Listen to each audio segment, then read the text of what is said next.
gising ka pa? Anong oras na ba? Matulog na tayo. Sige na. Matulog ka na. Hindi pa ako inaantok. Hawak mo pa yung cellphone mo. May nihintay ka bang tawag? Wala. Matulog ka na ulit. Matutulog na rin ako maya-maya. Ano ba nangyayari sa'yo, Oliver? Parang tensyonado ka at hindi mapakali. Sabi ko matulog ka na. Okay lang ako rito. Sige. Matutulog na ako. Hindi ako matutulog, Oliver. Titingnan ko kung sino yung hinihintay mong tumawag dyan sa cellphone mo. Oras na.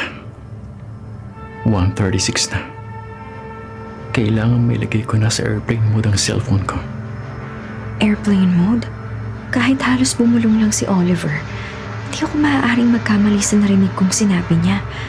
Bakit niya ilalagay sa airplane mode yung cellphone? Naghintay siyang dumating ang oras ng 1:36 ng madaling araw para lang doon? Ayan.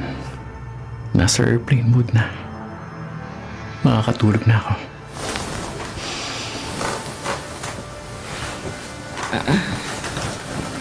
Oliver? Gising ka pa rin? Matutulog na ako. Ano ba talagang ginawa mo? Bakit hawak mo pa rin yung cellphone mo? Wala. Halika na. Matulog na tayo. Hindi. Bigay mo sa akin yung cellphone mo. Titingnan ko lang. Ellen, ano ka ba? Matulog na tayo. Paano pa ako matutulog? Nawala na yung antok ko dahil sa'yo. Ibigay mo sa akin yung cellphone mo at may titingnan lang ako. Saka tayo matutulog. Ay, naku naman ang kulit mo, oh. O, eto. Sige. Tingnan mo ko anong gusto mong tingnan. Ayan. Oh, anong makikita ko rito? Anong makikita mo dyan? Wala. Eh bakit naka-airplane mode to? Wala nga. Gusto ko lang na walang makatawag sa akin. Ginagawa mo ba yan gabi-gabi? Oo. Eh ba't kailangan mo pang hintayin ng 1:36 ng madaling araw bago mo gawin yun? Alam mo? Nakita ko, narinig ko sa bulong mo kanina. Ay, naku. Akala ko tulog ka na. Bakit nga? Kapag sinabi ko sa'yo, hindi ka naman maniniwala eh. Saka mas mabuting hindi mo alam.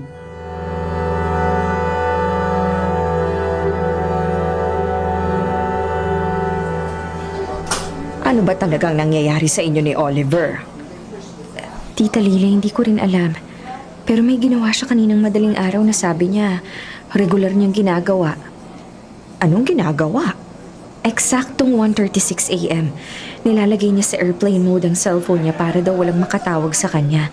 Pero ang ipinagtataka ko, bakit kailangang hintayin pa niya yung partikular na oras na yon? Aba, malay ko. Eh bakit hindi mo itanong sa kanya? Ayaw niya ngang sabihin. Mas mabuti raw po na hindi ko alam. Tita Lila, may alam ka ba sa nangyayari? Hindi kaya may tinatakasang ibang babae ang asawa mo? Ewan ko. Pero sa pagkakakilala ko kay Oliver, hindi niya ako lolokohin. Ellen, seryoso ako. Baka may tinatago siyang hindi mo gugustuhing malaman. Kaya nga po gusto kong malaman kung ano yun. Hindi ako sanay na magduda kay Oliver. Pero baka ngayon, pagdudahan ko na lahat ng kilos niya. Eh kung ayaw niyang sabihin sa'yo, alamin mo. Paano? Halugugin mo ang laman ng cellphone niya. Ayoko pong pakialaman ng privacy niya. Eh di makontento kang hindi alam kung bakit ginagawa ng asawa mo ang ganon. Ano ba kasi ang meron sa oras ng 1:36 a.m.?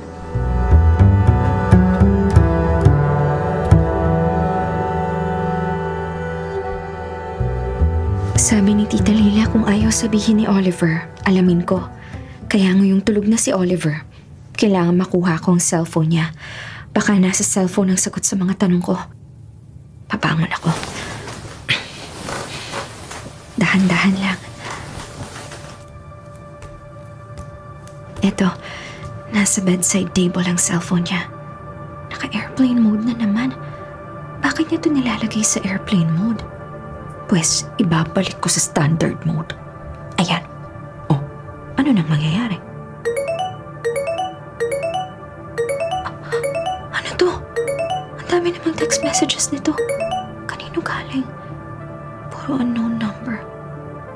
Ito, babasahin ko yung mga mensahe. Bakit siya nandyan? Wala siya dapat dyan.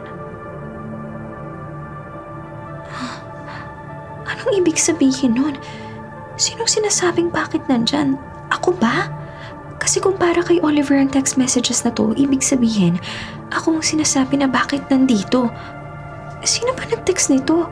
At bakit ganito yung message niya? Sino yun? Sino yung kumakatok sa bintana? At paano niya nagagawa yun? Ganun nang nasa second floor ang kwartong to. Wala namang tao sa bintana eh. Pero sigurado ako doon na galing yung katok eh. May text message na naman. Babasahin ko. Patay ka na. Dapat patay ka na. Bakit ganito? Sinong patay na? Sinong dapat patay na? Ellen, anong ginagawa mo dyan? Bakit hawak mo ang cellphone ko? Anong mga text message na to, Oliver? Anong ibig sabihin ng mga mensaheng to? Sinong hindi daw dapat nandito? Sinong sinasabing patay na? Sino, Oliver? Sino? Ellen, Oliver, may tinatago ka ba sa akin, ha? Sino nagsasend ng mga message na to? ibalik mo sa akin ang cellphone ko, Ellen. Ako ba yung sinasabi sa message na patay na? Oliver, may kumakatok sa bintana. Paano may kumakatok sa bintana? Nasa second floor tayo, Huwag kang Oliver. titingin. Huwag kang titingin sa bintana, Ellen.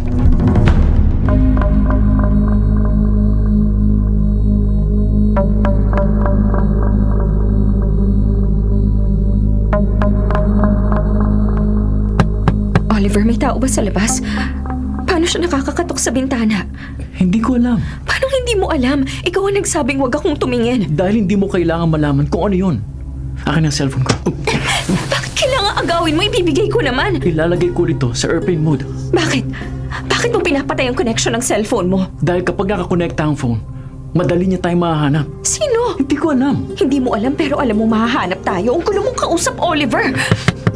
Oliver, buksan natin yung ilaw. Wag. Bakit? Dahil kapag nakita mo siya, hindi na siya aalis. Sino nga siya, Oliver? Kanina ko pa tinatanong. Ellen, please. Lumayo ka sa bintana. Hindi. Titingnan ko kung sino yung kumakatok. Ellen, wag! Oliver, may tao sa labas. Ellen, lumayo ka dyan! Oliver, bakit? Bakit sarili ko nakikita ko Huwag mo sa siyang labas? titingnan. Pareho kami ng mukha. Pareho kami ng buhok. Pareho ng suot. Pero babaeng nasa labas. Nakangiti siya. Bakit kamukha ko siya, Oliver? Kamukha mo siya dahil... Nawala siya, Oliver. Saan siya nagpunta? Anong sabi sa message? Okay na! Ask him what happened before you died.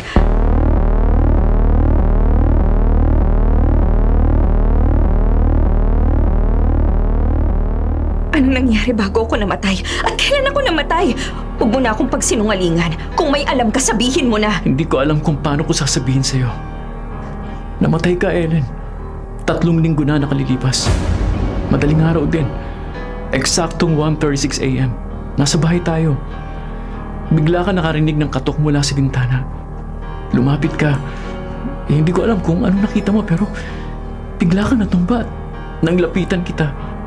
Hindi ka na humihinga. Hinayaan mo lang akong mamatay. Hindi. Tumawag ako sa Hospital for Emergency Services. Sinubukan ka nilang i-revive pero wala na talaga. Kailan ako nabuhay? Kinabukasan. Parang ang hirap paniwalaan na namatay ako tapos nabuhay kinabukasan. Bakit hindi mo sinabi sa akin? Dahil nang magising ka, wala kang maalala. At iniisip kong baka may paliwanag pa pero wala eh. Pero bakit mo nilalagay sa airplane mode ang cellphone mo? Nang gabing namatay ka, tumunog ang phone mo pagkatapos ng 1:36. May dumating na mensahe. Sabi, hindi siya dapat narito. May bago na naman. Tingnan mo. Wrong choice. Anong ibig sabihin yan, Oliver? Oliver, kailangan nating mag-usap. Sinabi ko na sa'yo nangyari. Yun na yun. Sinong pinili mo? Hindi mo naintindihan eh. Hindi ko alam kung sino ang tunay na ikaw. Ako si Ellen. Alam ko. Hindi, Oliver. Hindi mo alam. Kung alam mo, hindi mo ko titingnan na parang sinusubukan mong alalahanin kung sino ako. May nangyari na ba bago kagabi? Hindi ko pwedeng sabihin. Dahil kapag sinabi ko sa'yo, baka lalo kang malito. May mas lalala pa ba sa malaman kong namatay ako at may isa pang kamukha ko na kumakatok sa bintana? Oliver, anong hindi ko naaalala? Bago ka namatay, sinabi mong may nakikita ka. Sabi mo, may nakikita kang kamukha mo sa salamin, sa mga litrato, minsan sa labas ng bahay. May nakita rin ako bago ako namatay. Pero hindi ko lang alam kung ano. Oh, ba't ka namumutla? Anong nakalagay? Pakita mo sa akin. Ito, basahin mo. She remembers.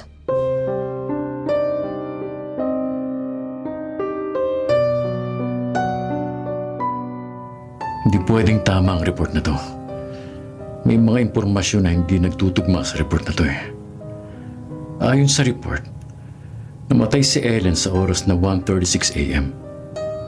Pero may isang witness na nagsabing nakita niya ang isang babaeng kamukha ni Ellen ilang minuto matapos ang insidente. Isa pa, may isang lalaking idiniklarang patay. Kinabukasan, nakita siyang buhay.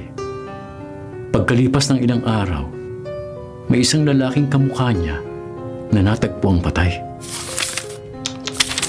Hindi ito coincidence.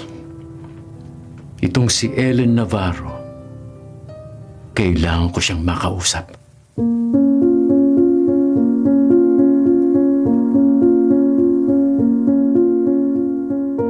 Ellen, okay ka lang ba? Hindi ko na po alam, tita. May nangyari na naman. May mga bago kong naaalala. Nasa labas ako ng bahay, nakatingin ako sa loob. Nakikita ko si Oliver. At may isang babae sa tabi niya na... Sakit ang ulo ko. Isang babae, kamukha ko.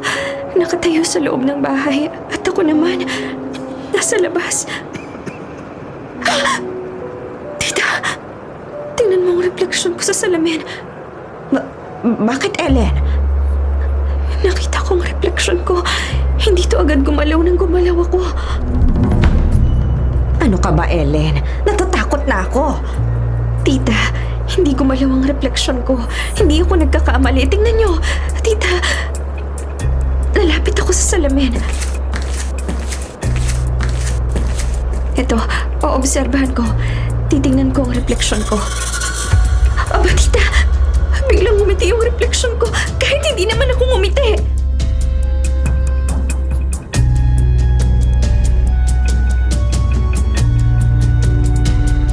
May tao na naman sa labas ng bintana. Sino yan? Hindi siya gumagalaw. Oliver? Hahawiin ko na lang ang kortina para makita ko kung sino. Diyos ko! Ako ang nasa labas ng bintana. Hindi siya gumagalaw. Nakatingin lang siya sa akin. Pareho ang suot niya sa suot ko. Pareho ang mukha. Pero may kakaiba sa mga mata niya. Ellen? Oliver, nandyan siya. Yung kamukha ko. Lumayo ka sa bintana. Kilala mo siya, Oliver? Kilala mo siya?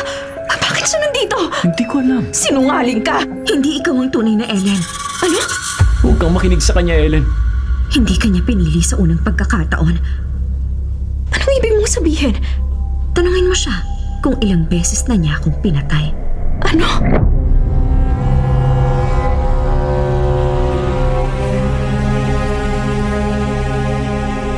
May itinatago ka, Oliver. Ilang beses na nangyari to. Umamin ka! Sa tuwing dumarating siya, kailangan kong pumili sa inyong dalawa. At anong nangyayari sa hindi mo pinipili? Nawawala. Hindi ko alam kung saan sila napupunta. Oliver Navarro? Sino ka? Detective Arturo Guzman. Kailangan ko makausap si Ellen Navarro.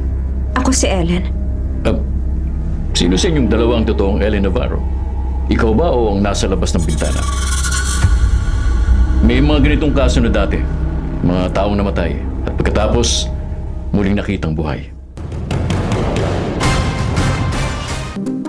Detective, hindi ko alam kung anong nangyayari. Alam kong mahirap paniwalaan. Pero may mga bagay na kailangan kong malaman ngayon. Ikaw ba si Ellen Navarro? Oo. Ako si Ellen Navarro, hindi siya. Hindi siya! Ako! Huwag kang magsinungaling. Alam mong ako ang totoo. Oliver, sabihin mo kay detective, ako ang asawa mo. Alam ko ang lahat ng alam mo tungkol sa kanya. Hindi ibig sabihin nun na ikaw na ang tunay. Oliver, tanungin mo siya ng isang bagay na tayo lang ang nakakaalam. Akala mo ba hindi ko yung masasagot? May tanong ako. Ano ang huling bagay na nakita mo bago ka namatay? Isang bintana. Isang bintana? Hindi pwede. Bakit? Dahil ganun din ang sagot ng 2 taong nasa mga file na hawak ko ngayon. Kung ganon, hindi lang sa akin ang nangyaring ganito?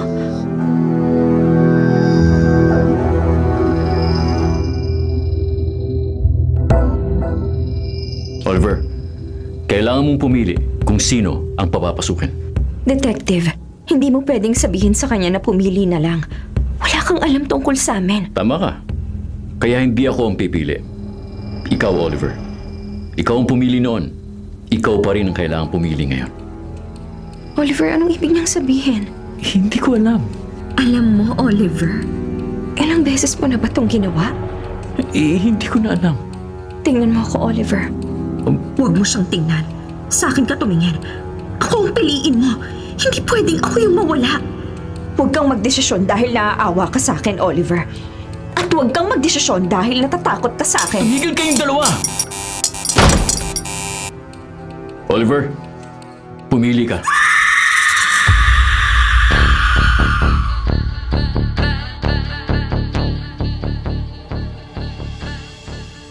Gising ka pa rin. Hindi ka natulog. Hindi ako makatulog dahil sa nangyari kagabi. Hindi mo kailangang matakot sa akin. Hindi ako natatakot sa'yo. Ikaw ang pinili ko.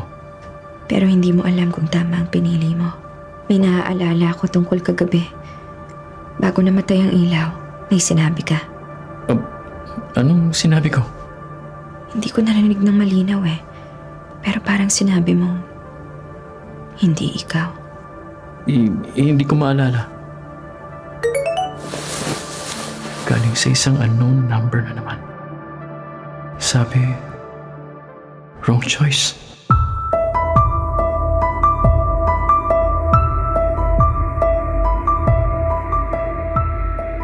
Oliver, ilang minuto na lang. Hindi ka pa ba mag-airplane mode? Hindi na gumagana. Baka hindi naman talaga yun ang pumipigil sa kanila. Sino ang kanila? Ellen, anong sinasabi mo? Hindi ba paulit-ulit na to? Ikaw ang pumipili. Kami ang nawawala. Huwag mong tingnan. Bakit? Dahil hindi na kita makikilala kapag nakita mo. Babasahin ko. May 3 bagong mensahe. Wrong choice. She is not Ellen. He is next. Ibigay mo sa akin yung cellphone. Bakit ikaw ang susunod? Ellen? Ellen, nasan ka? Nandito ako sa tabi mo. Huwag kang lalapit.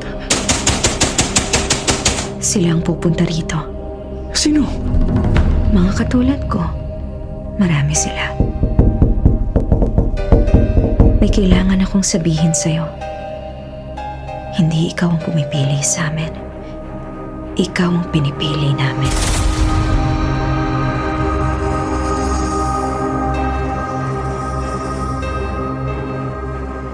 Hindi ko alam kung kailan nagsimulang magbago ang lahat.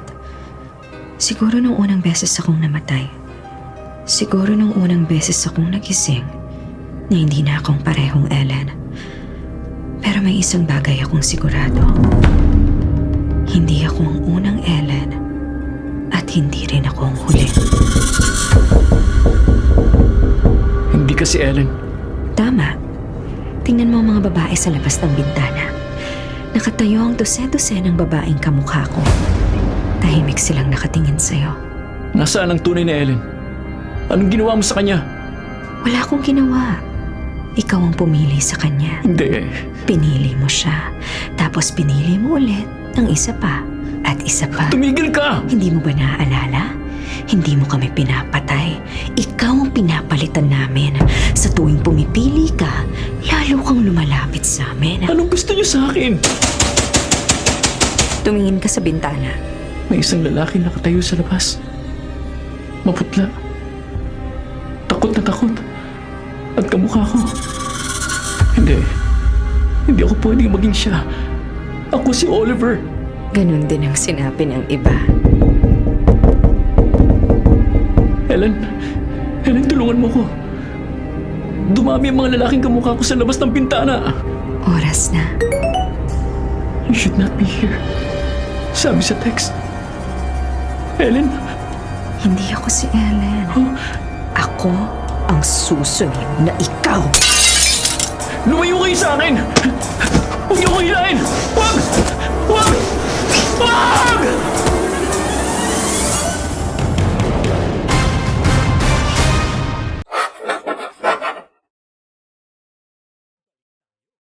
Mga kapatid, kung ayaw nyo pong mabulok, patuloy pong tumutok sa 105.9 True FM para sa totoong balita, impormasyon, music, at entertainment. Mag-subscribe po sa aming YouTube channel, pati na rin sa podcast namin at sundan kami sa Facebook, sa Instagram, X, at TikTok sa @True Network PH. Bisitahin ang aming website, bagong-bago, sariwang-sariwa, truefm.ph. Kami ang 105.9 True FM, laging true sa'yo